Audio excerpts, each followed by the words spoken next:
Welcome, Kemosabe. I'm Detective Lloyd Gross, and this is the Strangler Revealed episode part 2 of the Anti-Strangling Task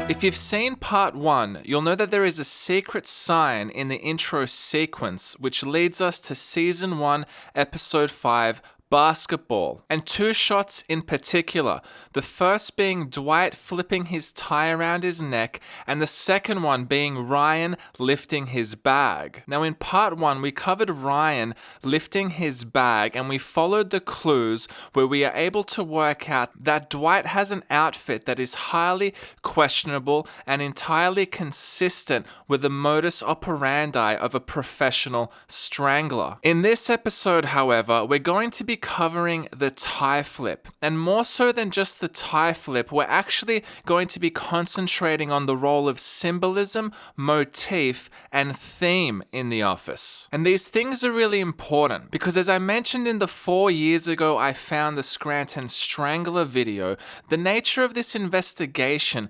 isn't really investigating Dwight Schrute, the character. It's really investigating the writers, because the writers created the Scranton Strangler. Now, in order to investigate the writers, we need to understand their methods, techniques, and tools, and ultimately the language used to convey their message. So it's not just about working out what the message is, it's also working out how that message is communicated. Now, the tie flip is also from season 1, episode 5, Basketball, and it comes into the episode a little bit later. Now, I showed this scene in part 1, but I'm going to show it again. This is where Dwight is appealing Michael's decision to not have him play the basketball game. Here's what I'm going to do.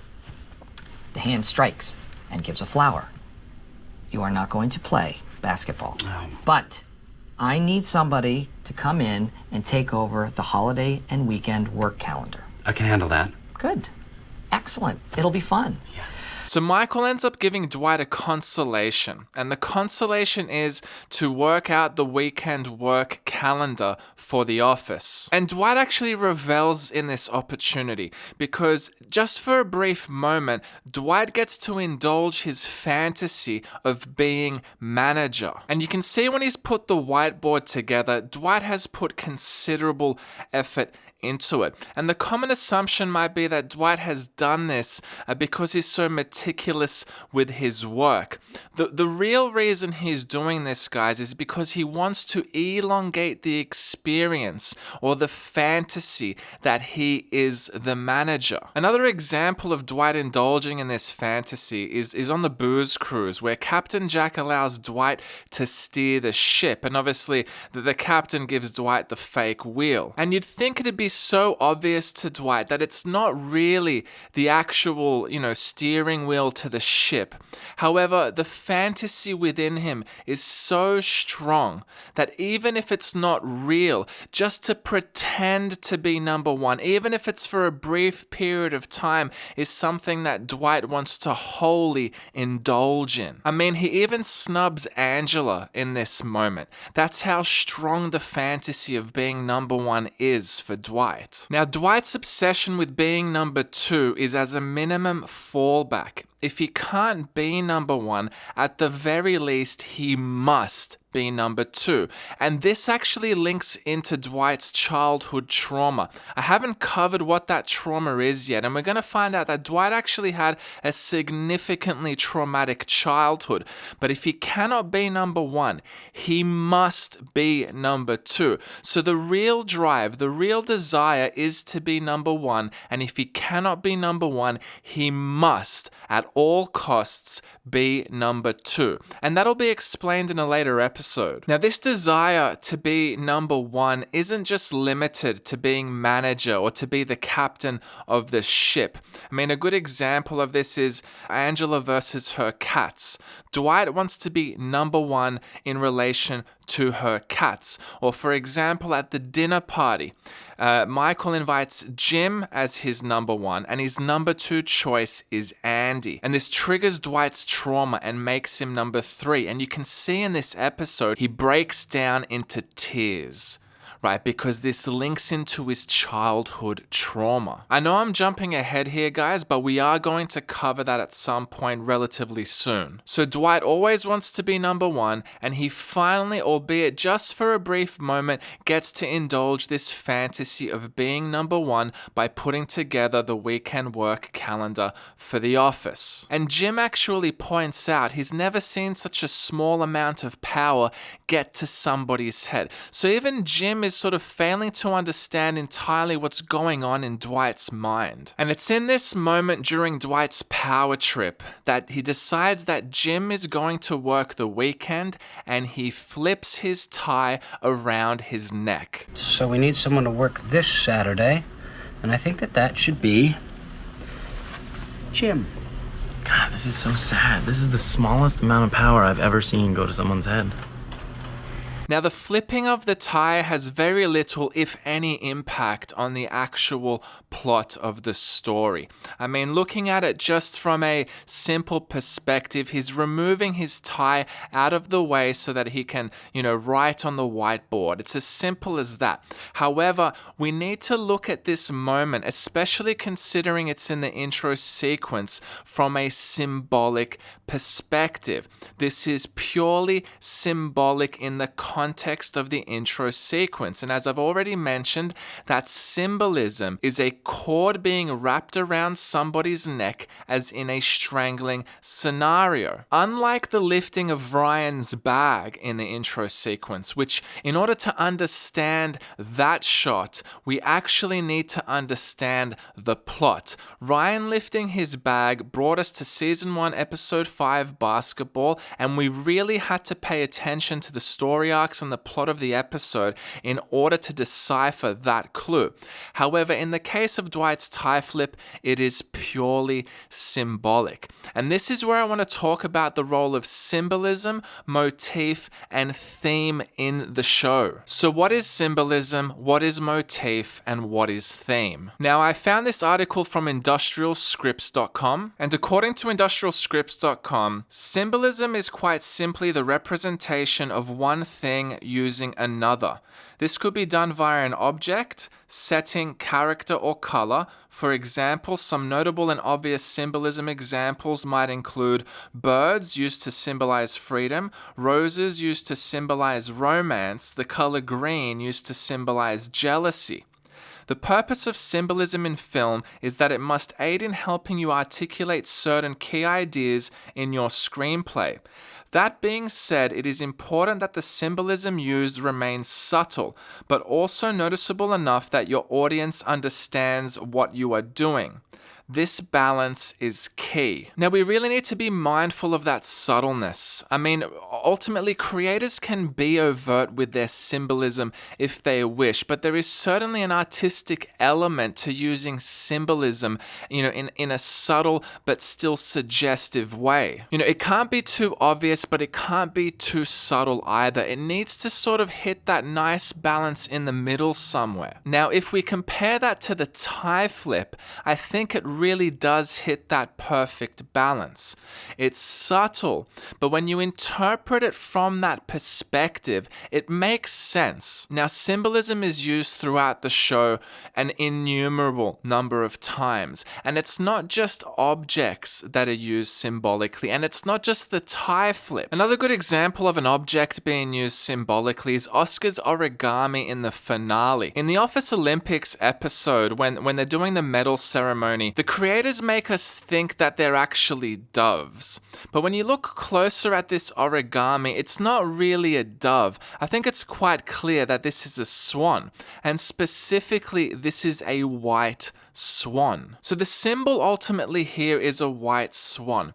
And if you're not familiar with a black swan or white swan event, for now I'd suggest you just Google it and have a read, right? But putting this symbol in the final episode is a white swan. And when we get to that episode, we're going to, discuss that in a bit more detail. And really it's a big message to all of us. But that's ultimately the symbol there, guys. But objects are not the only thing used as symbols in the show. Colors are used symbolically in the show. In the episode Dinner Party, the set is littered with the color red. Jan is dressed in red. Parts of the kitchenware are red. We have paintings that are red. We have the candles putting out a red aura of light all over the room.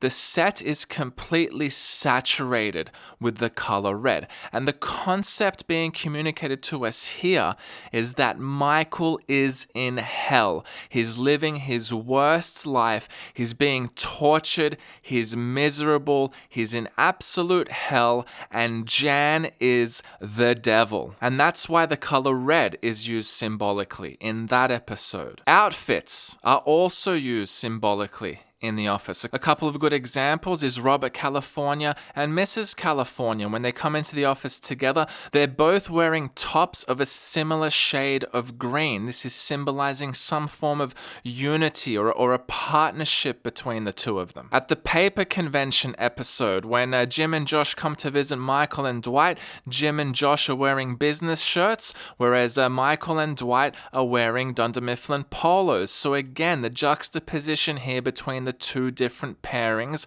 via their outfits. When Dunder Mifflin is buying out the Michael Scott Paper Company, we can see that Charles Minor and Dwight are both wearing similar beige colored business shirts, whereas David Wallace and Jim are wearing blue business shirts. So again, we're getting a juxtaposition with the two separate pairings. So outfits and costumes are also used symbolically. Entire characters are used symbolically in The Office. Now, before I detail this to you guys, I'm going to have to give you a trigger warning because I know a lot of you guys are not going to like what I'm about to say. And the reason I know you're not going to like it is because when the creators considered doing this, a lot of the fans almost had a revolt against them for it. And ultimately, guys, I'm referring to the breaking up of Jim and Pam. Now, some of you may or may not know that the Office writers actually wanted to break Jim and Pam up in the later seasons, and this idea was not met with any approval. It was actually really disliked, and ultimately we were led to believe that the creators listened to public opinion and didn't break Jim and Pam up.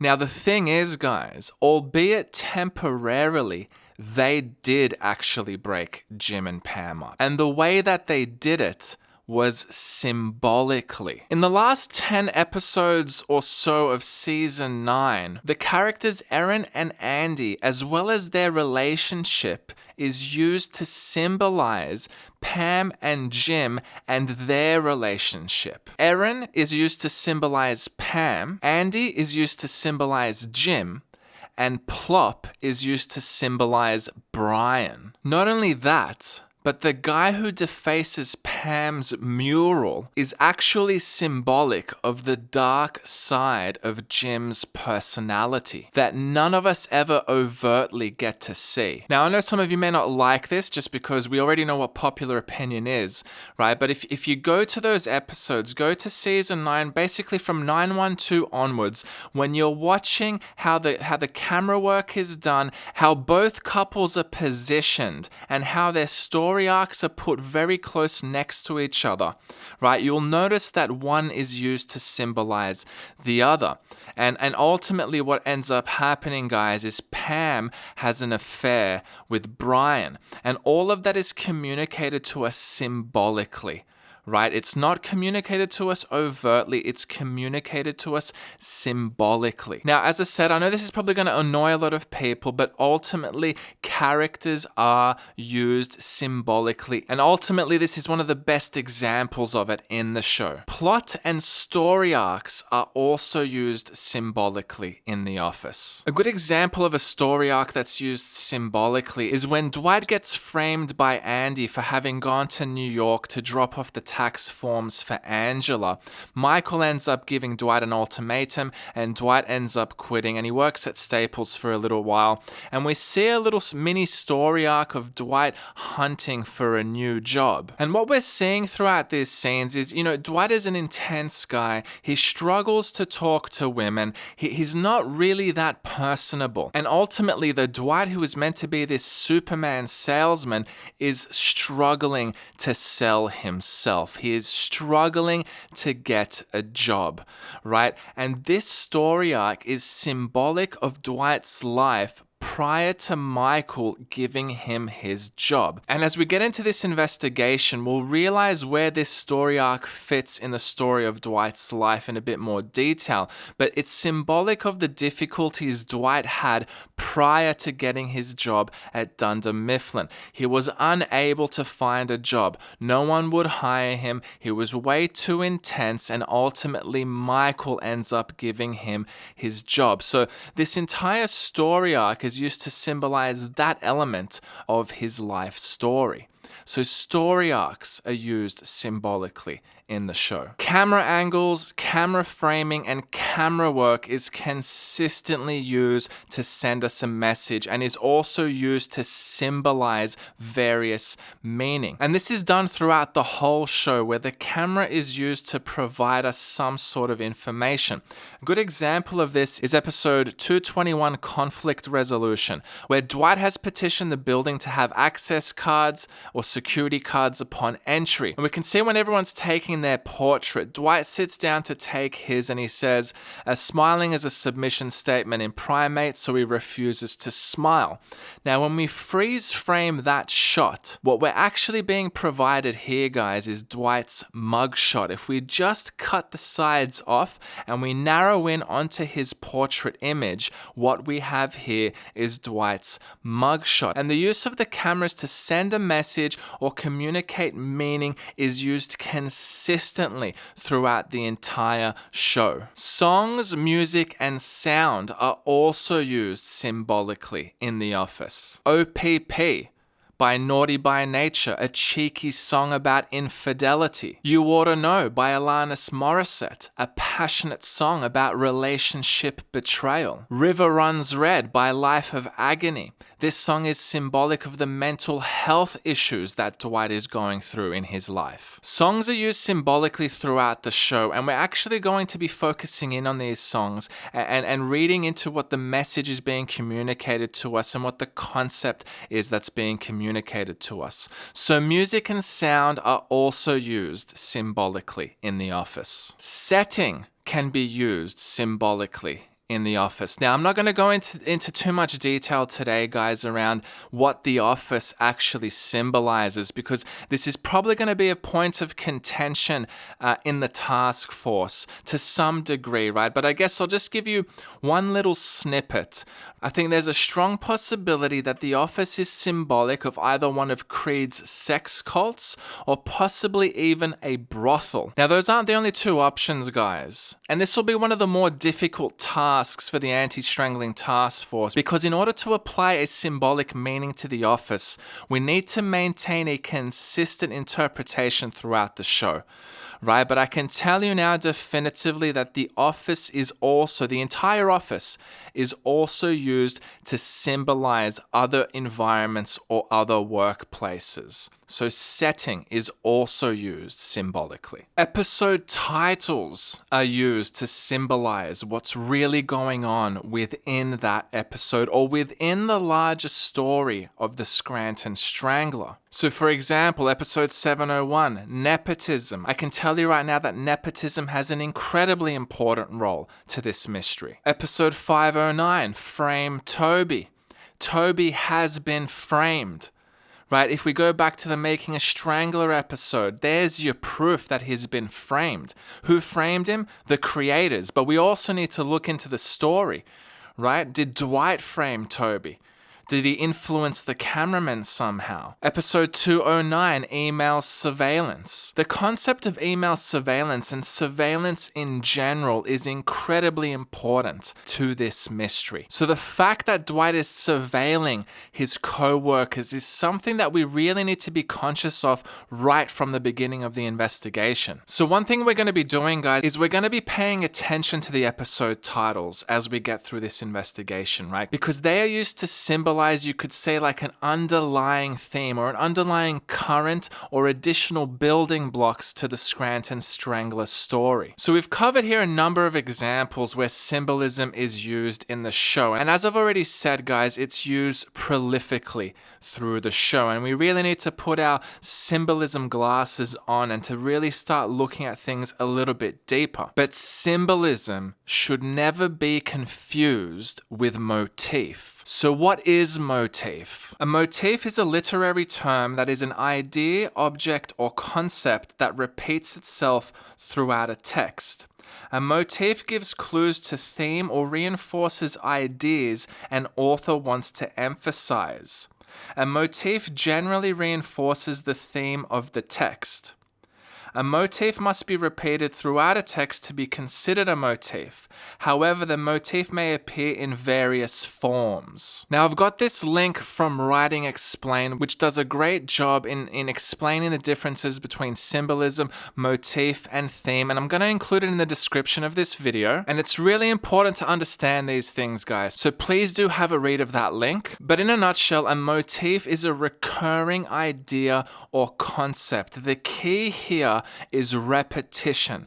The repetition of any concept or idea ultimately forms a motif. And from this point onwards, you're going to hear me say this word an innumerable number of times. What you're going to find out through the Anti-Strangling Task Force is that motif plays an incredibly important role in deciphering the Scranton Strangler mystery. Symbolism is also incredibly important, but if I had to pit them against each other, I would say motif, because motif provides us with the building blocks of the story of Dwight's life. So what do I mean by this exactly? Certain elements of Dwight's story are going to be explained to us explicitly, i.e. Dwight himself is going to tell us what happened in his life. I was shunned from the age of 4 until my 6th birthday for not saving the excess oil from a can of tuna. But the overwhelming majority of it is given to us implicitly.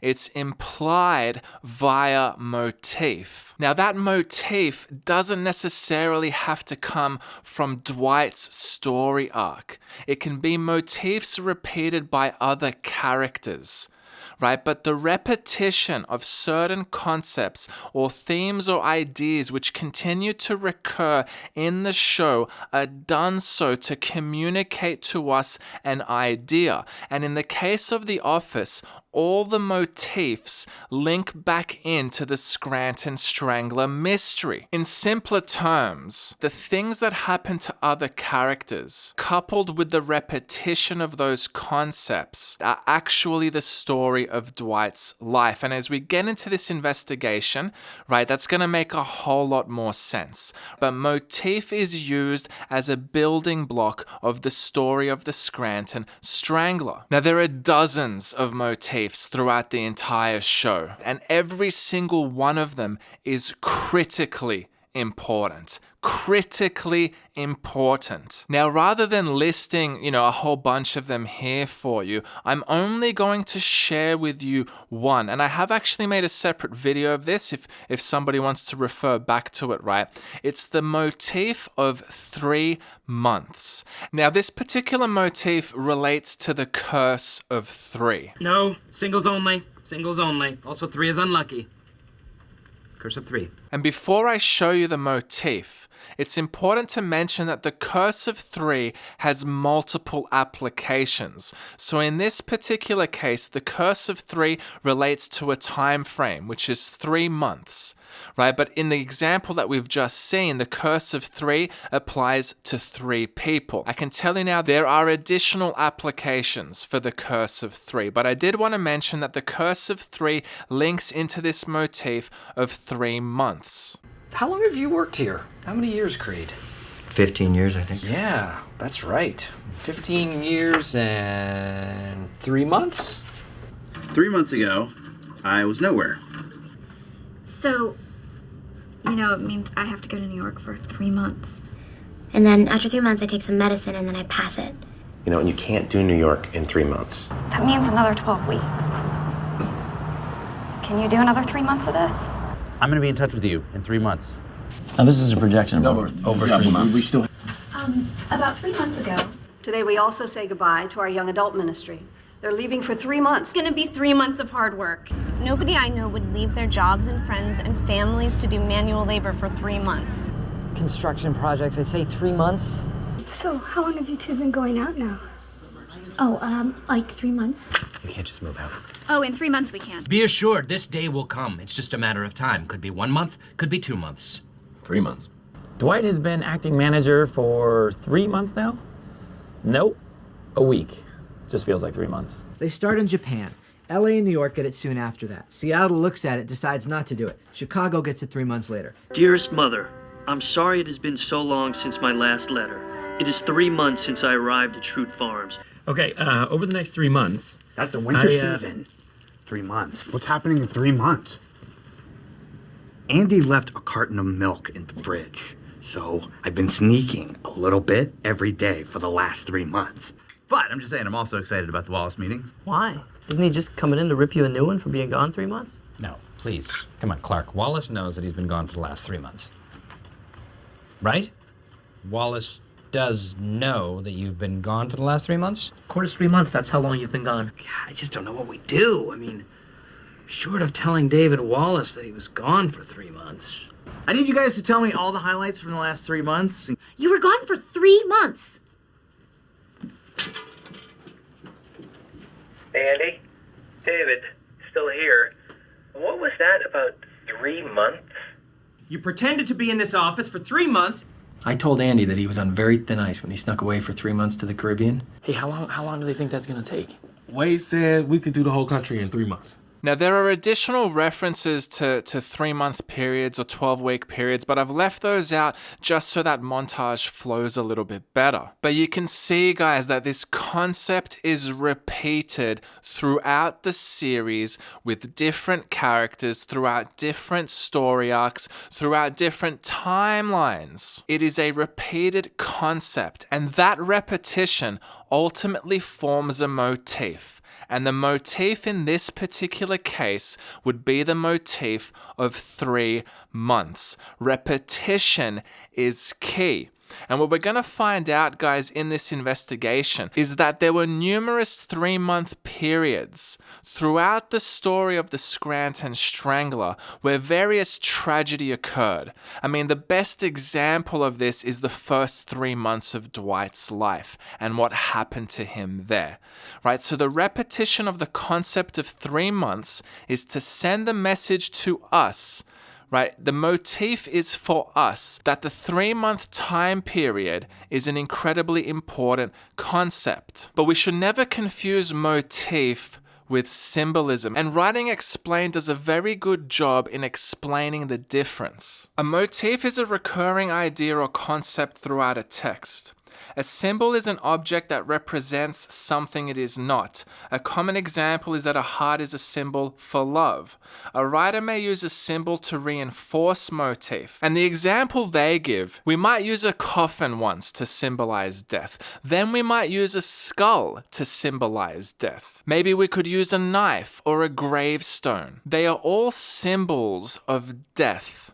Right? They are all individual symbols of death, but the repeated concept is death. We need to understand the difference there, guys. The repeated concept is death, therefore the motif is death. But each symbol is unique on its own. The skull is one thing, the knife is one thing, the gravestone is another thing, the coffin is a thing of itself. right? So they are all unique. Each symbol is unique, but the common message or the common recurring concept is death. In the event you find any of this confusing, I strongly suggest going to that Writing Explained link. It does a great job of really breaking it down in relatively simple terms. Then we also need to understand the difference between motif and theme. So to go back to the Writers Explained website, a motif recurs throughout a text and is the foundation for developing the author's theme. A theme is a message the author intends to communicate with his text. A reader will use clues throughout the text to gather this message. A motif can be one of those clues. Theme is a message that the audience must infer after reading. A motif uses objects and ideas throughout the text to contribute to that message, the theme. Now guys, there's always a theme. I mean, I don't even know what the theme is. What's the theme? It's bird frosting. Those aren't themes. There's always a theme. There's always a theme. And that scene there, guys, is actually encouraging us as the viewer to work out what is the theme. That entire scene has nothing to do with a birthday cake.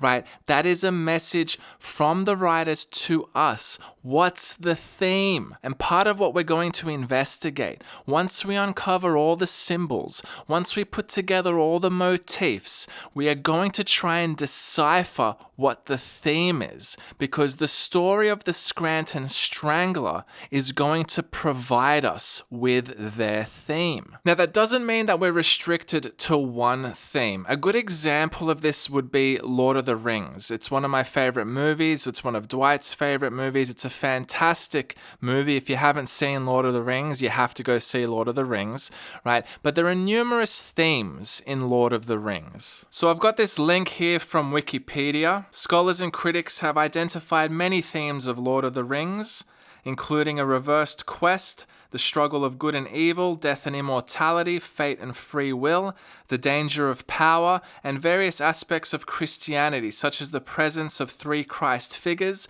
for prophet, priest, and king, as well as elements like hope and redemptive suffering. So you can see there's numerous themes there, guys, and it could be the case that there are numerous themes in the show as well. And I've got a couple of ideas for what that theme is.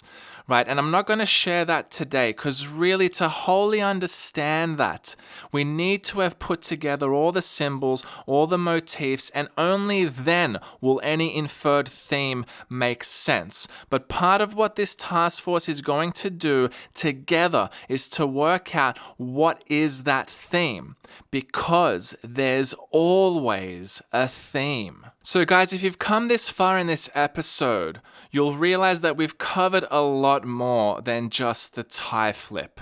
And the reason for that, guys, is the role of symbolism, motif, and theme is incredibly important in deciphering the mystery of the Scranton Strangler. These are the tools, techniques, and the language used to communicate the message. As I said, it's not just about understanding what that message is. We need to understand how it's communicated. As we get into this investigation, we're going to unearth these symbols, we're going to focus in on these motifs, and we're going to put together the building blocks of the story of Dwight's life. Because ultimately, guys, and as I've already said, we're playing a game here. This show is a massive game, and I cover why it's a game in another episode, right? But this is a massive game. It's not a TV show. We're playing a game, and every single episode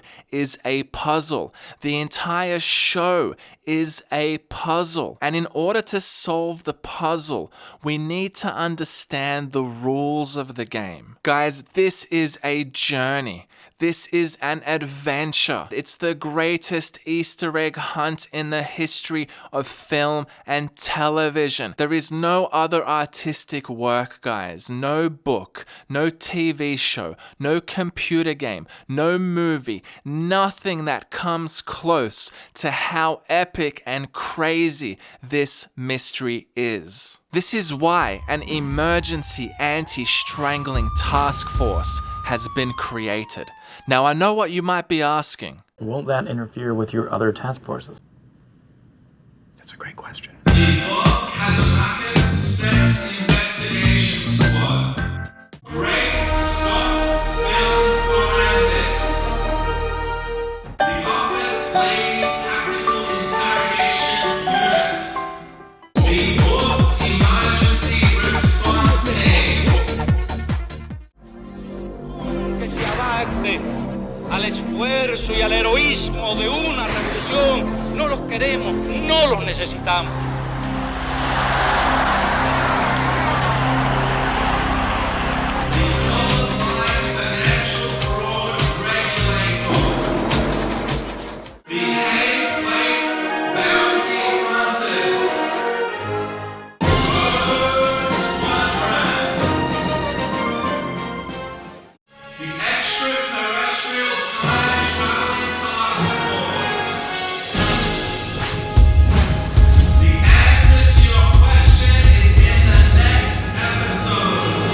Please proceed to the Task Force Enlistment episode where you will receive your next assignment. Don't forget to subscribe, turn on notifications, and join the Anti-Strangling Task Force on Patreon for exclusive episode analysis.